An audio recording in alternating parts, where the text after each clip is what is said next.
2025 నుండి CA final పరీక్షలు కూడా ఏడాదికి 3 సార్లు నిర్వహించినట్లు institute of chartered accounts of India ప్రకటన జారీ చేసింది. ఇప్పటి వరకు సీఏ ఫైనల్ పరీక్షలు ఏడాదికి 2 సార్లు నిర్వహించబడుతున్నాయి. అయితే గత ఏడాది మార్చిలో సీఏ ఇంటర్ మరియు ఫౌండేషన్ కోర్సుల పరీక్షలను కూడా ఏడాదికి 3 సార్లు నిర్వహించాలనే నిర్ణయం తీసుకున్న ఐసీఏఐ ఇప్పుడు అదే విధానంలో సీఏ ఫైనల్ పరీక్షలను కూడా 3 సార్లు నిర్వహించడానికి ఏర్పాట్లు చేస్తున్నట్లు ప్రకటించింది.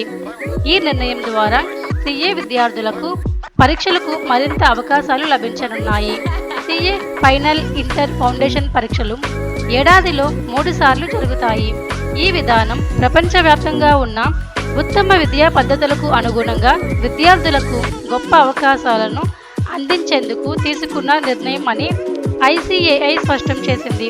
అంతేకాకుండా తెలంగాణ రాష్ట్రంలో SC, ST, minority, BC, EBC విద్యార్థుల కోసం బోధనా ఫీజులు, ఉపకార వేతనాల కోసం దరఖాస్తు గడువు మే 31 వరకు పొడిగించారు. 2024-25 విద్యా సంవత్సరానికి 11,88,120 మంది విద్యార్థులలో 10,34,074 మంది దరఖాస్తు చేశారు.